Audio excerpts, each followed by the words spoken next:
கங்குவா படத்தப்போ வந்து ரொம்ப ரொம்ப எனக்கு கஷ்டமாக இருந்தது. என்னென்னா இந்த படம் வந்தோடனே 2 நாள் 3 நாளைக்குள்ளே ஒரு நாள் 2 நாள் வரைக்கும் கண்டினியூஸாக தப்பாக ஏதோ சொல்லிக்கிட்டே இருந்தாங்க. அந்த அளவுக்கா அப்படின்னு சொல்லிட்டு நான் உடனே அந்த படத்தை பார்க்கணும் அப்படிங்கிற அளவுக்கு இது பண்ணும்போது எனக்கு உண்மையிலேயே வந்து அதுக்கு எவ்வளோ உழைச்சிருக்காங்க, எத்தனை வருஷம் கஷ்டப்பட்டுருக்காங்க. ஏன்னா யாருமே தப்பான விஷயத்துக்கு யாருமே கஷ்டப்பட மாட்டாங்க. ஜனங்கக்கிட்ட போகும்போது ஒரு படம் வந்து சில நேரங்களில் கொஞ்சம் இப்படி அப்படி நல்லா இருக்குது, நல்லா இல்லை, சுமாராக இருக்குது அப்படின்னு சொல்லி பேர் வர்றதுங்கிறது ஓகே.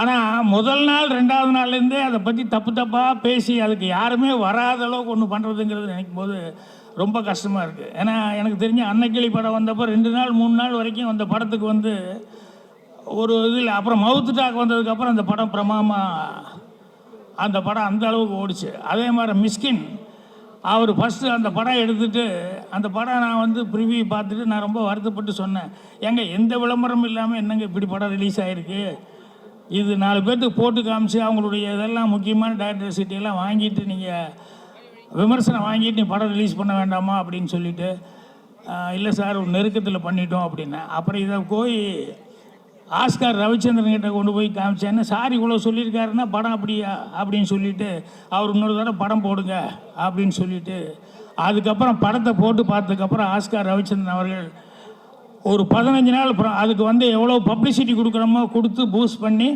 ரீரிலீஸ் வந்து அந்த படத்தை பண்ணார். இன்றைக்கி மிஸ்கின்னு ஒரு டைரக்டர் நமக்கு இருக்கார், நல்ல டைரக்டர்னு பேர் வாங்கியிருக்காருன்னு சொன்னோம்னா அது அந்த மாதிரி ரீரிலீஸ் பண்ணது.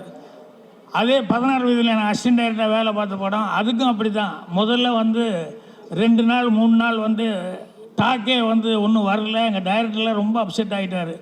நான் ரொம்ப கான்ஃபிடண்ட்டாக இருந்தேன். ஒரு தேட்டருக்காரர் வந்து என்னையா படம் எடுத்திருக்கேன் அப்படின்னு சொல்லி எங்கள் டைரக்டர் வந்து அம்மன் கிரியேஷன் ஆஃபீஸ்லேயே வந்து பேசி அப்புறம் 2 நாள் 3 நாள் பப்ளிசிட்டி வந்ததுக்கப்புறம் பார்த்தீங்கன்னு சொன்னால் அதுக்கப்புறம் அந்த 16 வயதில் அதில் வேலை பார்த்த எல்லாத்துக்குமே மிகப்பெரிய பேர் இன்றைக்கி வரைக்கும் ஸ்டாண்ட் பண்ணுறதுக்கான ஒரு வாய்ப்புகள் கிடைச்சிது. அதனால் மவுத்து டாக் வந்து ஒரு படத்தில் என்ன வேணாலும் நடக்கலாம், அது வேறு. ஆனால் மீடியா கிடச்சிருச்சு அப்படிங்கிறதுக்காக சில தப்பான ஆட்கள் உள்ளே நுழைஞ்சிக்கிட்டு அது மூலமாக வந்து என்னென்ன பேசக்கூடாதோ அதெல்லாம் பேசி ஒரு படத்தை வந்து ரொம்ப இது பண்ணுறாங்க அப்படின்னு சொல்லும்போது அது வருஷக்கணக்கில் கஷ்டப்பட்டு எடுத்து அந்த டெக்னீஷியன்ஸு அந்த நடித்தவங்க அவங்களுக்கெல்லாம் எவ்வளோ மனசு கஷ்டமாக இருக்கும் அப்படிங்கிறத நினைக்கும் போது ரொம்ப இதாக இருந்தது. நான் அந்த கங்குவா படம் பார்க்கும்போது உண்மையிலேயே கதையை வந்து சில நேரங்களில் வந்து ஃப்ளாஷ்பேக்கில் சொல்லி ப்ரெசென்ட்டை சொல்லி இப்படி சொல்லும்போது ஏதாவது ஸ்க்ரீன் பிளேயில் வந்து சீன்ஸு கொஞ்சம் முன்ன பின்ன வரலாம், அப்படி இருக்கலாம். அது ஜனங்க பார்த்து முடிவு பண்ணணும். ஆனால் அதில் உழைப்புங்கிறது வந்து சின்சியரான ஒரு உழைப்பு அப்படிங்கிறத வந்து அதை கில் பண்ணுற மாதிரி வந்து பேசுனதுங்கிறது தப்பான ஆட்கள் தான். அந்த மீடியா கையில் கிடைச்ச உடனே அதை வச்சுட்டு பேசிட்டாங்க. அது ரொம்ப கஷ்டமாக இருந்தது. அதனால் மீடியாக்கள் வந்து நீங்கள் கொஞ்சம் கேர்ஃபுல்லாக இருந்தீங்கன்னா இண்டஸ்ட்ரிக்கு வந்து அந்த அளவுக்கு ஒரு பாதிப்புங்கிறது வராத அளவுக்கு இருக்கும் அப்படின்னு சொல்லி அதுதான் என்னுடைய ரிக்வெஸ்ட்டாக வச்சுக்கிறேன். மற்றபடி இப்போ பாராட்டுதல் அவார்டு வாங்கினவங்க எல்லாத்துக்கும் என்னுடைய பாராட்டுக்களை வந்து தெரிவிச்சுக்கிறேன். அரவிந்த் சாமி அவர் சொல்லும்போது சொன்னார், பாக்யராஜ் சார் அவர் தான் போட்டாங்க, அதுக்கப்புறம் அவர் ஷூட்டிங் போகிறதுனால என்னால் அவரும் எவ்வளோவெல்லாம் படங்கள் செஞ்சுருக்காரோ அதனால் அவரும் ரொம்ப தகுதியான ஆள் தான். அவரும் அவர் கூட இருந்தவங்க எல்லாருமே சேர்ந்து நல்ல படங்களை தான் செலக்ட் பண்ணிக்காங்க. ஸோ எல்லாத்துக்குமே என்னுடைய வாழ்த்துக்களை தெரிவிச்சுக்கிறேன்.